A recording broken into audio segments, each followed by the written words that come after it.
अच्छा स्टूडेंट्स, ये देखें, इसमें हम डिस्कस कर रहे थे ब्रेक से पहले floating static root. Floating static root कह दें या फिर बैकअप रूट कह दें। इसमें हमारे पास अगर हम कहीं से भी चेक करें तो अगर एक से ज़्यादा रूट अवेलेबल हैं तो हम उसको फ्लोटिंग स्टैटिक रूट के साथ कॉन्फ़िगर कर सकते हैं। जिस तरीके से अगर मैं पो को देखूं तो पो से भी किसी डेस्टिनेशन पे जाने के लिए दो रास्ते मुझे नज़र आ रहे हैं।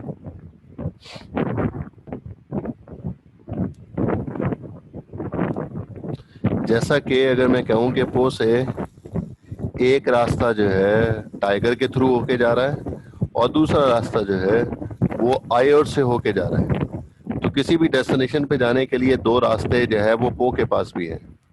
तो इसलिए अगर हम पो को कन्फिगर करेंगे तो उस वक्त भी फ्लोटिंग स्टैटिक रूट हम कन्फिगर कर सकते हैं। इससे फ़ायदा ये होगा, कोड तो डबल लिखा जाएगा, जहाँ पे 6 लाइन का कोड था 12 लाइन का कोड हो जाएगा।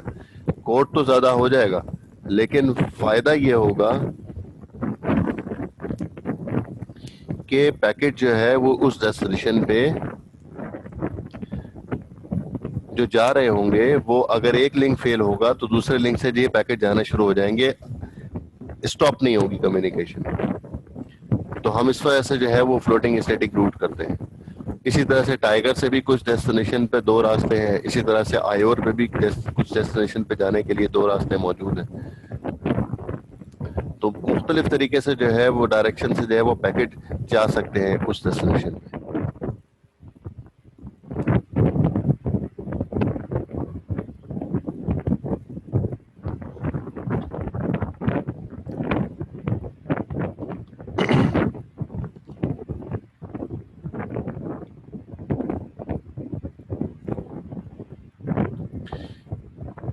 यहाँ पर हमने कोड जो है वो लिखा हुआ है, तमाम राउटर को कॉन्फ़िगर किया हुआ है। अगर पिगलेट को देखें तो पिगलेट के लिए इस डेस्टिनेशन पे जाने के लिए नेटवर्क सेम लिखा हुआ है, लेकिन एक में 10.2 है, दूसरे में 20.2 है। एक में AD कुछ भी नहीं लिखा हुआ और एक में AD 50 लिखा हुआ। तो प्राइमरी लिंक ये है 10.2 और सेकेंडरी लिंक 20.2 है। तो इसलिए जो है वो जितने भी डेस्टिनेशन पे जाने के लिए मल्टीपल रूट है वो इस कोड में कॉन्फ़िगर किया हुआ है। इधर भी देख सकते हैं कि अगर रैबिट से कॉन्फ़िगर होते हुए देखें तो ये भी एक सेम डेस्टिनेशन पे दो रास्ते बता रहा है। नीचे भी जो है वो सेम डेस्टिनेशन पे जाने के लिए दो रास्ते यहाँ पर भी शो कर रहा है।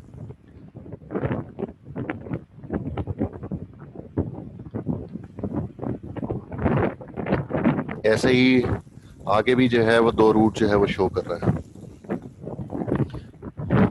तो अगर राउटिंग टेबल इसका हम देखें, राउटिंग टेबल के अंदर जो है वो दिखा रहा है कि अभी इस वक्त जो स्टैटिक राउटिंग की कॉन्फ़िगर है 4 नेटवर्क पे जाने के लिए, एक तो AD1 है उसका एडमिनिस्ट्रेटिव डिस्टेंस और वाया रूट भी 10.1 है। लेकिन अगर हम जो है वो 5 नेटवर्क के लिए भी देख लें सेम है। लेकिन हम कहते हैं कि अगर नेटवर्क फेल हो जाता है, ये वाला लिंक फेल हो जाता है, तो नए रूट से सिलेक्ट होके जाएगा पैकेट जो कि हमने बैकअप रूट दिया हुआ है। तो बैकअप रूट के अंदर फिर उसी नेटवर्क पे जाने के लिए, 4 नेटवर्क पे जाने के लिए अब टेबल चेंज हो चुका है जिसका एडी वैल्यू 50 दिखा रहा है और वायर रूट जो है वो 20.1 दिखा रहा है। तो इसका मतलब यह है कि अब पुराना वाला लिंक फेल हो गया और नया लिंक जो है वो अब अवेलेबल है। पैकेट जाना बंद नहीं हुए, पैकेट अभी भी जा रहे हैं लेकिन नए रूट से जा रहे हैं, सीरियल 1 से जा रहे हैं। उसका एडी जो हमने सेलेक्ट किया था अपने कोड में 50, तो वो जो है वो शो कर रहा है। अगर 1 होगा तो 1 जाएगा, 50 है तो 50 ली, जो हमने कोड में लिखा होगा वो वैल्यू यहाँ सर पर। जूम कर दें थोड़ा।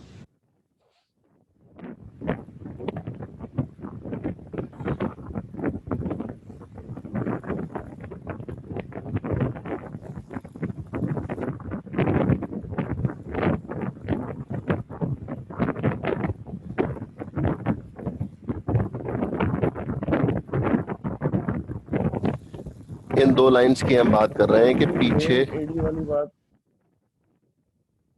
जी क्या पूछ रहे हैं? सर, ये सेम एडी वाली बात एक दफा दोबारा पीछे हमने जो कोड लिखा था उसमें एक में जो है प्राइमरी लिंक पे एडी हमने 1 लिखा था और जो बैकअप लिंक बनाया था उस पे एडी 50 लिखा था। पीछे कोड हमने देखा है। अब हम ये कह रहे हैं कि पीछे जो स्लाइड थी उसमें कह रहे थे कि एडी की वैल्यू 1 नजर आ रही थी। इसका मतलब प्राइमरी लिंक अभी तक अवेलेबल है जिसमें एडी की वैल्यू 1 शो कर रहा है, एडमिनिस्ट्रेटिव डिस्टेंस। इन दोनों में जो है वो वायर रूट जो है वो सीरियल 0 लिखा हुआ आ रहा है और उसका एडी की वैल्यू 1 है, तो ये प्राइमरी लिंक है। अगर वो लिंक फेल हो जाता है तो कम्युनिकेशन स्टॉप नहीं हो रही है, बल्कि नए रूट से पैकेट जाना शुरू कर दिया उसने। ये कैसे पता चला मुझे? ये एडी से पता चला। ये एडी लिखा हुआ 50, पहले एडी 1 लिखा हुआ था, अब एडी की वैल्यू 50 हो गई है। दोनों में जो है वो एडी की वैल्यू 50 हो चुकी है और वायर रूट भी चेंज हो चुका है। पहले 10.1 लिखा हुआ था, अब 20.1 है। इसमें भी 10.1 लिखा हुआ था, 20.1 आ गया। तो एडी की वैल्यू भी चेंज हो गई और वायर रूट भी चेंज हो गया।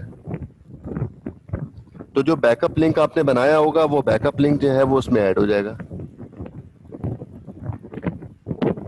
सिंपल स्टैटिक राउटिंग के अंदर जो है बैकअप रूट फिजिकली तो मौजूद हैं लेकिन हमने कॉन्फ़िगर नहीं किए थे। जब कॉन्फ़िगर नहीं किए थे तो पैकेट जाएगा भी नहीं। अभी तो हमने कॉन्फ़िगर किए ना, हमने तो पीछे कोड में जो है वो कॉन्फ़िगर किया।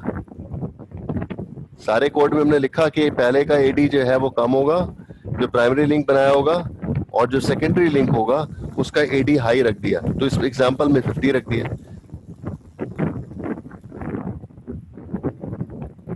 ये रहा।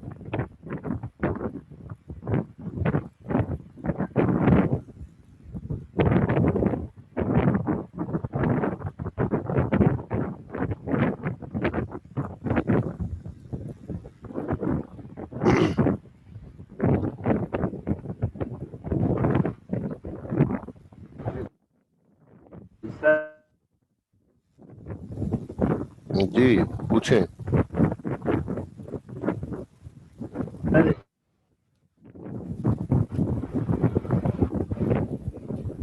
आवाज नहीं आ रही भाई। आवाज आ रही है? अब आइए।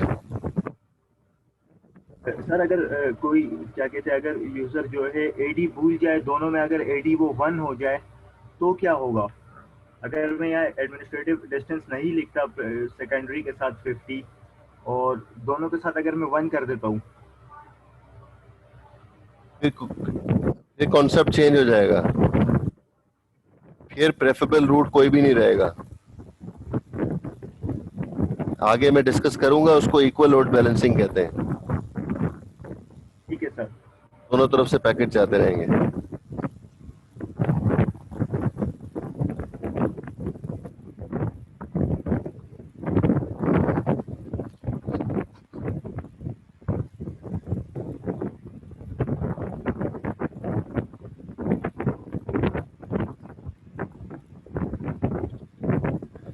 अच्छा एक और रिक्वेस्ट है, अगर आप बुरा ना माने। जी बोले। सर वो माइक को थोड़ा सा ग्रिप करके रख लें, वो ऐसा लग रहा है आप बाइक चला रहे हैं, हवा बहुत लग रही माइक नहीं हिल रहा, फैन चल रहा है। है। एक नहीं मिनट सर, होल्ड वही एक करना। बार आप उसे ग्रिप कर लेंगे ना तो फिर वो उसका इंटरेक्शन नहीं आएगी।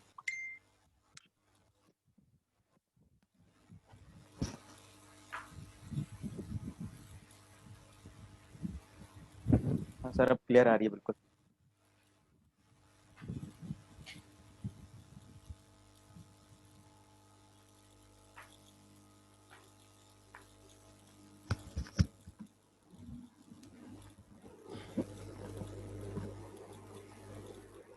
अभी कुछ आवाज कम हुई है सराउंडिंग की? सर क्लियर हो गए, बिल्कुल बहुत अच्छे हो गए।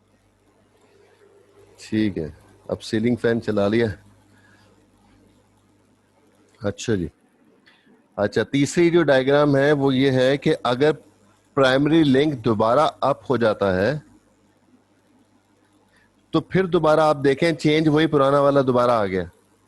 एडी की वैल्यू 1 आ गई और वायर रूट भी जो है वो 10.1 हो गया, क्योंकि आपने प्राइमरी लिंक और बैकअप लिंक दोनों कॉन्फ़िगर किए हुए हैं। तो वो कोड तो चेंज नहीं हुआ ना, वो तो कोड सेव है वहां पर। प्राइमरी लिंक जब तक अप रहेगा सारे पैकेट जो है प्राइमरी लिंक से जाते रहेंगे, सेकेंडरी लिंक से एक भी पैकेट नहीं जाएगा। लेकिन अगर प्राइमरी लिंक फेल हो जाता है तो फॉरन पैकेट जो है वो सेकेंडरी लिंक से जाने शुरू हो जाएंगे, जो हमने राउटिंग टेबल से देखा। फिर अगर हम कहते हैं कि थोड़ी देर के बाद प्राइमरी लिंक को दोबारा अप कर दिया जाता है तो हमें कोड चेंज नहीं करना, कोड तो ऑलरेडी लिखा हुआ है। तो फिर दोबारा वो कंपेयर करेगा एडी को, तो जिसका एडी कम होगा पैकेट वहीं से जाना शुरू हो जाएंगे। तो फिर दोबारा प्राइमरी लिंक से पैकेट जाना शुरू हो जाएंगे। सर ये हर पैकेट के ऊपर चेक चेक कर रहा होगा? जी बिल्कुल, हर पैकेट के लिए चेक करता है ना। जो भी डेटा ठीक है। पैकेट रिसीव होगा उसके लिए चेक करेगा, उसके लिए रूट क्या है। अगर प्राइमरी लिंक अवेलेबल है तो वहां से जाएगा, अगर नहीं है तो बैकअप लिंक अगर कॉन्फ़िगर है तो बैकअप लिंक से जाना शुरू हो जाएगा। ठीक है सर। उसके बाद है लोड शेयरिंग। लोड शेयरिंग दो तरह से होती है, एक इक्वल लोड शेयरिंग है और दूसरी अनइक्वल लोड शेयरिंग है। इक्वल लोड शेयरिंग का मतलब यह है कि अगर किसी एक डेस्टिनेशन पर जाने के लिए मल्टीपल रूट अवेलेबल हैं, मिसाल के तौर पे 2 रूट अवेलेबल है, तो वो दोनों लिंक को यूज कर रहा होगा। जैसे आपने जो है वो 10 पैकेट भेजने हैं किसी डेस्टिनेशन पे, तो पहला पैकेट सीरियल 0 से जाएगा, दूसरा पैकेट सीरियल 1 से जाएगा, तीसरा पैकेट सीरियल 0 से जाएगा, फोर्थ पैकेट जो है वो सीरियल 1 से जाएगा। इस तरह से इक्वल लोड शेयरिंग हो जाएगी। 5 पैकेट जो है वो सीरियल 0 से जाएंगे और 5 पैकेट जो है वो सीरियल 1 को यूज करते हुए जा रहे होंगे। इसको हम कहते हैं इक्वल लोड शेयरिंग। दूसरा तरीकाकार क्या है? अनइक्वल लोड शेयरिंग है। अनइक्वल का मतलब, फिर दोबारा हम 2 लिंक की बात करते हैं। एक डेस्टिनेशन पे जाने के लिए 2 रास्ते मौजूद हैं। तो अब इस कंडीशन के अंदर दोनों से बराबर पैकेट नहीं जाएंगे, एक से एक जाएगा, दूसरे से 2 पैकेट जाएंगे। कैसे? पहला पैकेट सीरियल 0 से जाएगा, सेकंड और थर्ड पैकेट सीरियल 1 से जाएगा, फिर फोर्थ पैकेट सीरियल 0 से जाएगा, फिर फिफ्थ और सिक्स पैकेट सीरियल 1 से जाएगा। तो रेशो क्या हो गई? 1:2। 2 पैकेट जो है वो 1 से जा रहे हैं और 1 पैकेट 1 से जा रहा है। ऐसा भी हो सकता है, ठीक है 1:3 भी हो सकता है। पहले लिंक से 1 पैकेट जाए, बाकी दूसरे लिंक से 3 पैकेट जाए, इसको अनइक्वल कहते हैं। 1:4 भी हो सकता है, पहले लिंक से 1 पैकेट जाए, दूसरे लिंक से 4 पैकेट जाए, पहले लिंक से 1 पैकेट जाए, दूसरे लिंक से 10 पैकेट जाए। इसको हम अनइक्वल लोड शेयरिंग कहते हैं। सर कोड में डिफरेंस आता है दोनों के? बता रहा हूं। उसमें होता क्या है, अनइक्वल कॉस्ट लोड बैलेंसिंग कैसे हो सकती है? उसमें हमें यह करना होगा कि उसके पैरामीटर, जो लिंक के पैरामीटर्स हैं, उसको कंसीडर फिर करना पड़ेगा। उसकी बैंडविड्थ है, जैसे हमने पहली एग्जांपल दी कि एक से पहले सीरियल 0 से 1 पैकेट जाए, सीरियल 1 से 2 पैकेट जाए। तो ये उसी सूरत में मुमकिन हो सकता है कि अगर हम ये कंसीडर कर लें या कोड के अंदर हम मेंशन कर दें कि जो सीरियल 0 की बैंडविड्थ है 50 किलो है और सीरियल 1 की बैंडविड्थ 100 किलो है, तो डबल हो गई ना सीरियल 1 की बैंडविड्थ। तो फिर उधर से 2 पैकेट जाएंगे और सीरियल 1 से सीरियल 0 से 1 पैकेट जाएगा। या हम कहते हैं कि जो है वो पहले वाले के लिंक के जो है वो डिले 5 माइक्रोसेकंड है और दूसरे वाले लिंक से जो है वो 10 माइक्रोसेकंड है। तो सेकंड वाला जो है वो लीस्ट प्रेफरेबल हुआ ना, क्योंकि पहले वाले से जो है वो टाइम जल्दी जो है वो पैकेट पहुंच रहा है, दूसरे वाले से जो है वो डबल टाइम लग रहा है। तो इसलिए पहले वाले से जो है वो 2 पैकेट जाएंगे और पहले वाले दूसरे वाले लिंक से जो है वो 1 पैकेट जाएगा, 2:1 हो जाएगा। तो ये पैरामीटर्स के बेसिस पे सिलेक्ट किया जा सकता है, बैंडविड्थ के बेस पे, डिले के बेस पे, लोड के बेस पे, रिलायबिलिटी के बेस पे, एमटीयू के बेस पे। लेकिन हम तो शुरू में डिस्कस कर चुके हैं इस चैप्टर के कि ये तमाम के तमाम पैरामीटर्स जो है वो स्टैटिक राउटिंग में रीड ही नहीं किए जा सकते, कैलकुलेट ही नहीं कर सकते, कंसीडर ही नहीं कर सकते। तो फिर इस वजह से स्टैटिक राउटिंग में अनइक्वल कॉस्ट लोड बैलेंसिंग नहीं हो सकती है। हम ऐसा नहीं कर सकते कि पहले लिंक से 1 और दूसरे लिंक से 4 पैकेट भेज दें, ऐसा नहीं हो सकता। पहले लिंक से 1 और दूसरे लिंक से जो है वो 2 पैकेट भेज दें, ऐसा नहीं हो सकता। ये नामुमकिन है, स्टैटिक राउटिंग में रहते हुए नामुमकिन है। तो हम सिर्फ और सिर्फ इस चैप्टर में इक्वल लोड शेयरिंग की बात करेंगे, unequal load sharing static routing में नामुमकिन है। क्लियर है भाई? सर ये 1 मिनट लगा के इसको रूल से अगर आप समझा सकें कि नामुमकिन, मैं इस वजह से कहना चाह रहा हूँ थोड़ा सादा अल्फाज के अंदर। सादा ही अल्फाज में बता रहा हूं कि मैं कहाँ कोड में, मैंने कहीं पर भी आपको ये नहीं बताया कि बैंडविड्थ जो है वो सिलेक्ट कर लें आप डिले जो है बता दें, आप लोड की बात कर लें।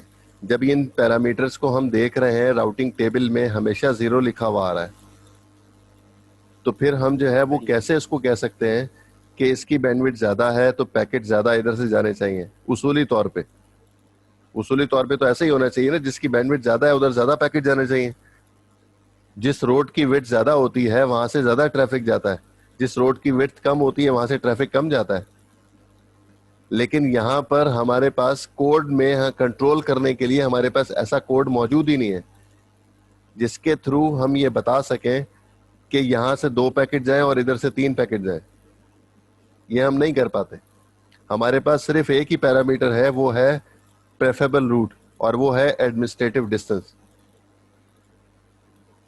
इसके अलावा हमारे पास नहीं है कोड।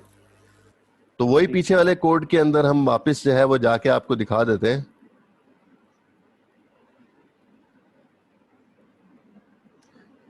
कि जिस तरह से पिगलेट से हमने कहा था, पिगलेट पे अगर कोड लिखें और जाना कहाँ है, इसी नेटवर्क पे मुझे जाना है 10.1.30.1 पे, इस नेटवर्क पे जाना है। तो जो कोड हमने पहले लिखा था वो दोबारा लिख देते हैं।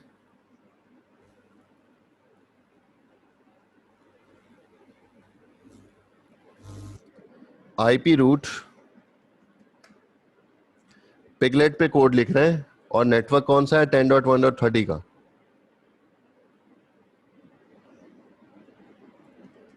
और इसका प्रीफिक्स 255.255.0 और उसका नेक्स्ट होप 10.1.10.2।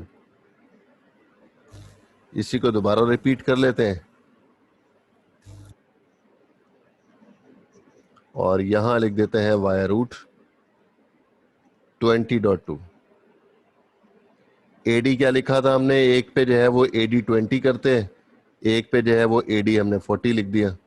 ये तो कोड किसका है, फ्लोटिंग स्टैटिक रूट का कोड है ये, ठीक है, क्योंकि एडी दोनों का अलग अलग है। तो प्रेफरेबल रूट वो होगा जिसका एडी 20 है। क्लियर है सबको? ये तो फ्लोटिंग का कोड है।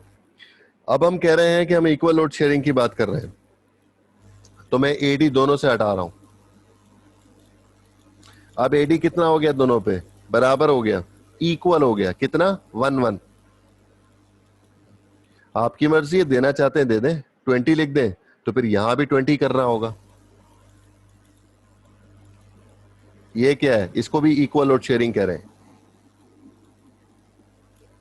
दोनों का एडी बराबर है, कोई भी प्रेफरेबल रूट नहीं है, तो फिर अमूमन अमूमन हम जो है वो एडी लिखते ही नहीं है।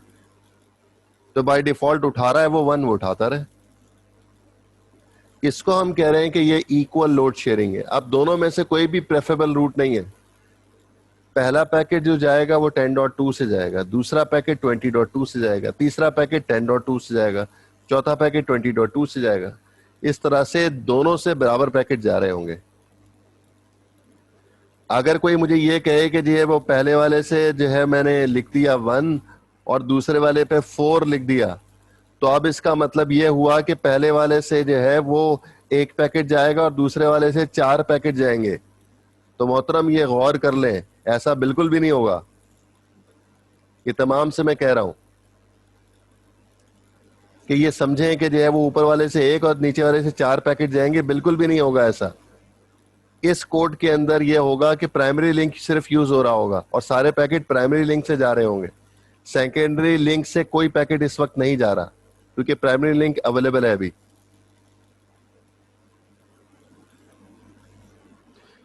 कोई कंफ्यूजन किसी की, कोई सवाल?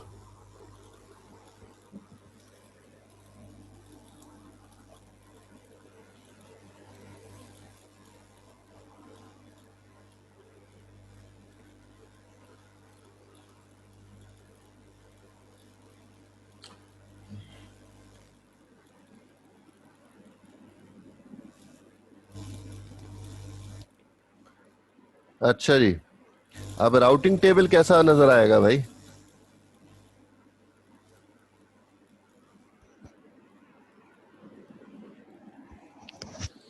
राउटिंग टेबल कैसा नजर आएगा? जोर से। सर ये जो आपने प्राइमरी और सेकेंडरी का किया है कि सर ये पहली जो आईपी रूट है ये प्राइमरी है और सेकंड वाली जो है वो सेकेंडरी है। सर अगर ये प्राइमरी से तो जा रहा है, पैकेट जा रहा है, सही है ना, सेकेंडरी अभी ऑफ हुआ है। अब मैं चाह रहा हूँ कि सेकेंडरी से जाए, प्राइमरी को रोकना चाह रहा हूँ, तो सर कैसे रोकेंगे फिर? एडी चेंज कर दें?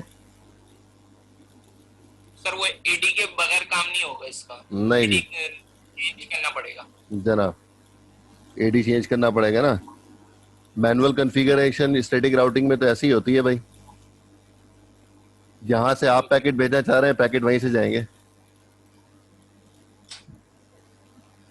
ओके जनाब, राउटिंग टेबल में हम कह रहे हैं कि क्या चेंज आएगा। राउटिंग टेबल में हम इसका एडी जो है वो इक्वल कर देते हैं सबसे पहले तो।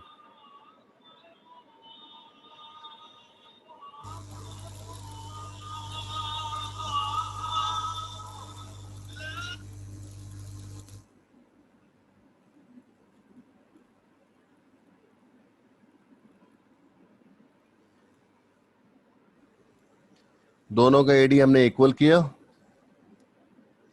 अब हम इसका राउटिंग टेबल देखते हैं, राउटिंग टेबल में क्या इंपैक्ट आएगा। पहले हमने दिखाया था अगर फ्लोटिंग स्टैटिक रूट था तो जो लिंक यूज हो रहा होगा वो राउटिंग टेबल में विजिबल होगा, लेकिन अब जो है इसमें लिखा हुआ होगा स्टैटिक राउटिंग, नेटवर्क एड्रेस है 10.1.30.0, उसका मास्क जितना भी होगा वो लिख दिया जाएगा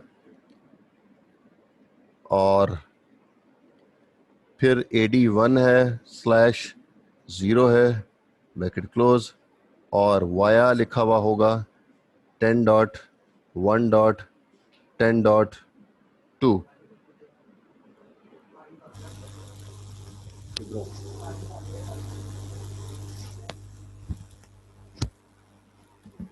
एक मिनट स्टूडेंट होल्ड कीजिएगा जरा, 1 मिनट में आ रहा हूं।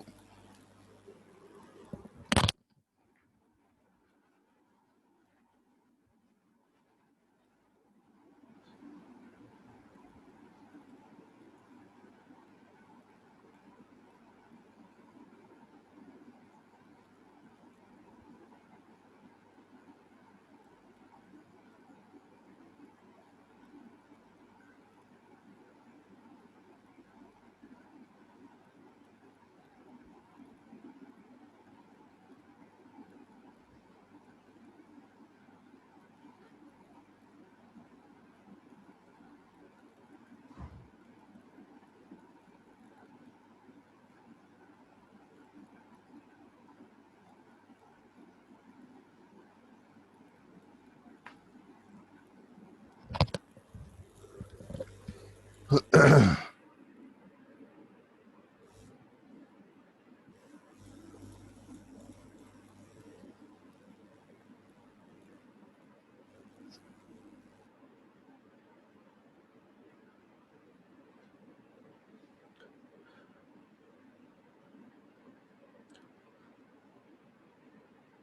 जी स्टूडेंट देखें, अब राउटिंग टेबल आपका इस तरह विजिबल होगा।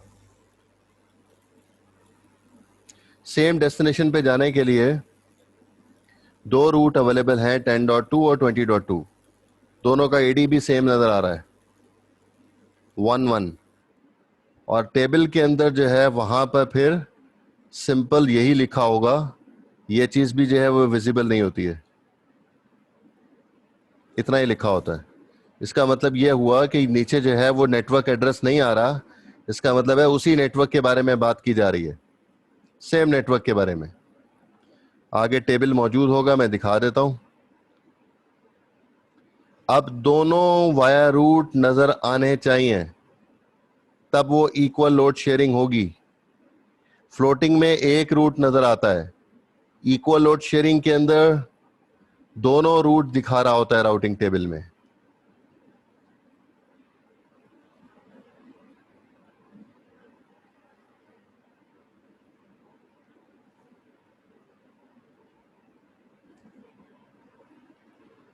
सबसे पहली एग्जांपल ये देख लें,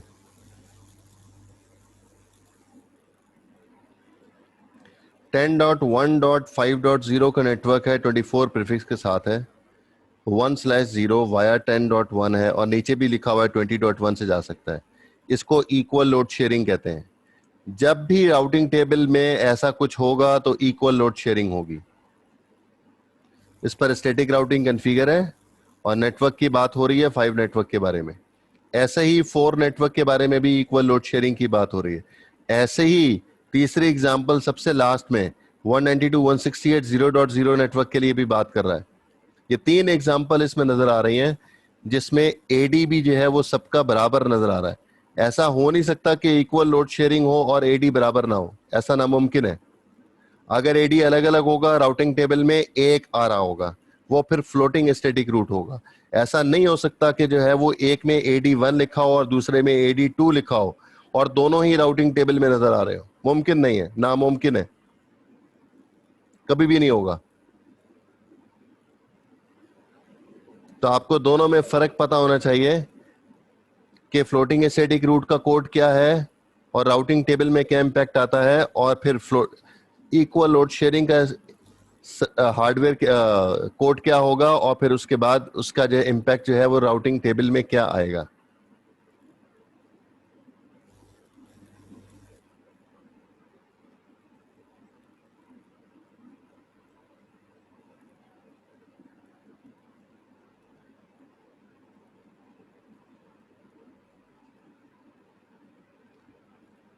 और एक केस स्टडी हमने पीछे छोड़ी थी ऑल्टरनेटिव रूट की।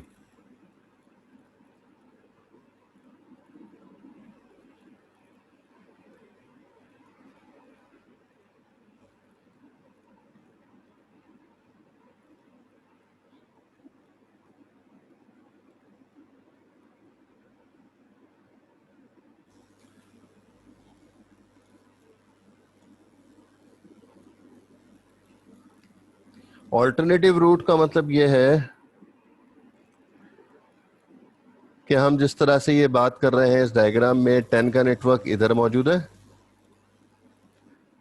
10 नेटवर्क इस एनवायरनमेंट में भी है और 10 एनवायरनमेंट इसमें भी है। ये 3 जगहों पर मुझे जो है वो 10 का नेटवर्क नजर आ रहा है।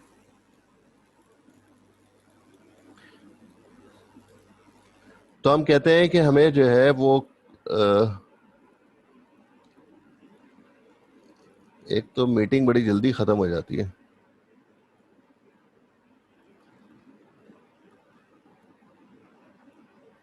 अच्छा,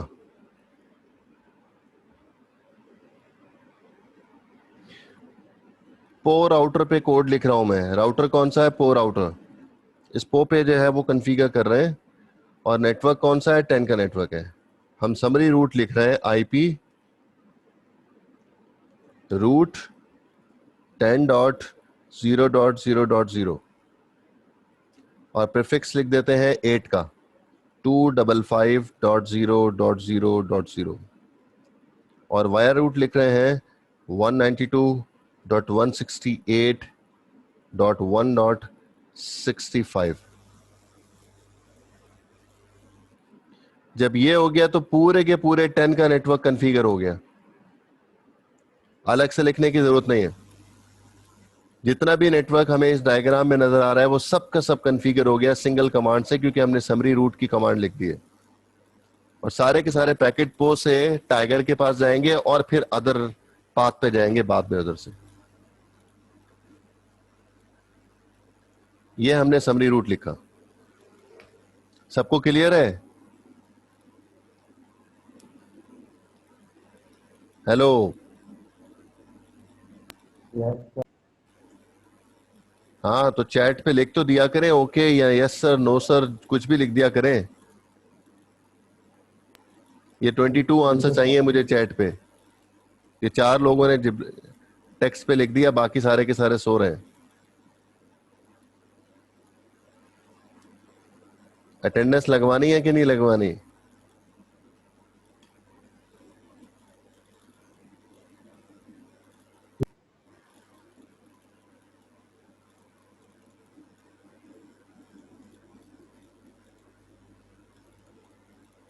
अब हम कर रहे हैं, ये जो एक कंप्यूटर मुझे नजर आ रहा है यहां पर, ये सिंगल एक कंप्यूटर एक्स्ट्रा ऐड किया गया है।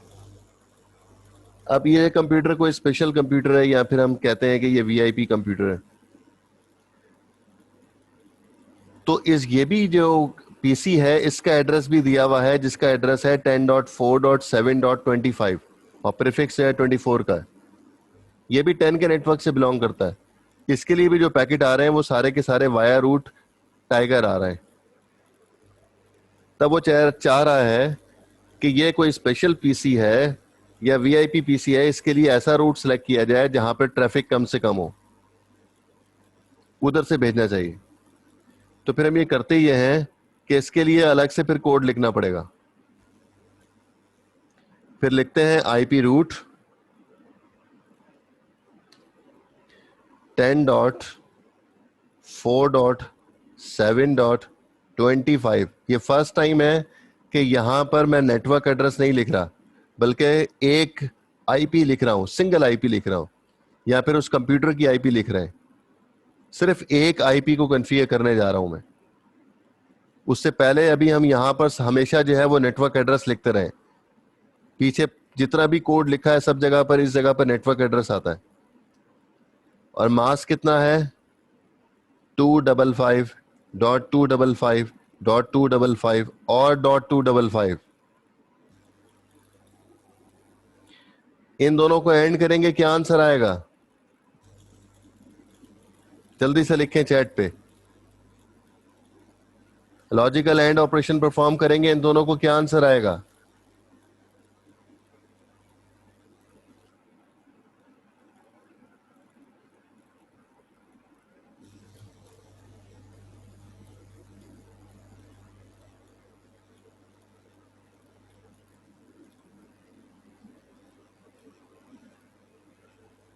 जल्दी भाई, क्या हो गया? गलत।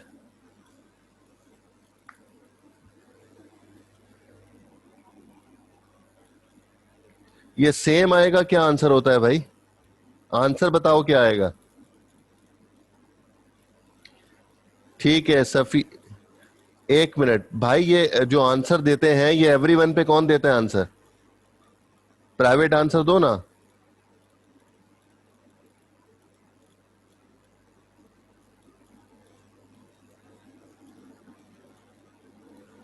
जी, शेख शब्बीर अब्बासी सही है आंसर।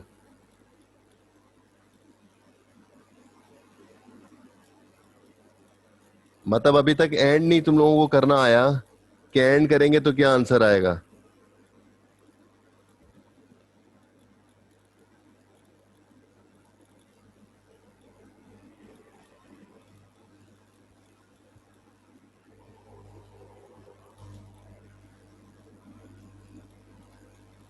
बाकी और नहीं आंसर देंगे।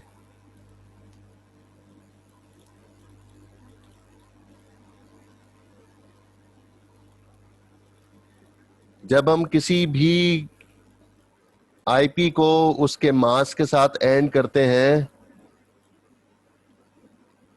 तो जो आंसर आता है वो नेटवर्क एड्रेस आता है, और वो राउटर उस नेटवर्क को फाइंड करता है अपने राउटिंग टेबल में। अभी हमने जो है वो नेटवर्क एड्रेस नहीं लिखा, अभी हमने जो है वो आईपी लिखी है। जब एक सिंगल आईपी लिखी जाती है तो मास्क भी फिर 32 बिट का होता है। अभी तक हमने कोड के अंदर 32 बिट का कोड मास्क नहीं लिखा। 24 लिख रहे थे, 28 हो सकता था, 29 हो सकता था, 30 हो सकता था। लेकिन जब सिर्फ और सिर्फ एक सिंगल आईपी को कॉन्फ़िगर करना होगा तो फिर मास्क भी 32 बिट का आएगा। उसके अलावा मास्क 30 से ऊपर नहीं आता। मास्क जो है जब नेटवर्क एड्रेस निकालना हो तो 30 का आता है, लेकिन अगर हम जब सिंगल आईपी को कॉन्फ़िगर कर रहे होंगे तो उसका मास्क 32 बिट का होगा, इसलिए जो है वो 32 बिट का मास्क लिखा है। और वायर रूट जो है, आए हाय डिलीट हो गया, 10.4.7.25 255.255.255.255 और नेक्स्ट होप जो है वो है 192.168.1.66 है, नहीं 66 नहीं, 1.34 1.34। अब ये देखें, इसको हम कह रहे हैं कि ये है ऑल्टरनेटिव रूट। ऊपर जो हमने लिखा, हमने कहा 10 का कोई भी पैकेट हो वो सारे के सारे वाया राउटर टाइगर जा रहे होंगे। लेकिन नीचे वाली लाइन पे फिर हमने लिखा कि नहीं, लेकिन उनमें से अगर ये कंप्यूटर हो जिसके इसके लिए अगर पैकेट आए 10.4.7.25, तो जब इसके लिए पैकेट आएगा तो फिर अब जो है वो वाया रूट जो है वो टाइगर नहीं होगा, बल्कि वाया रूट जो है वो आयोर होगा। इसको हमने जो है वो कहा कि उस रास्ते से भेजना है जहां से ट्रैफिक कम से कम हो। 10 का और कोई भी पैकेट हो, 10.1 हो, 10.2 हो, 10.3 हो, 10.5 हो, कोई भी हो, वो सारे के सारे वाया टाइगर जा रहे होंगे, सिवाय इसके। जब भी इसके लिए पैकेट आएगा तो फिर ये नया रूट सिलेक्ट करेगा, वाया राउटर आयोर जा रहा होगा।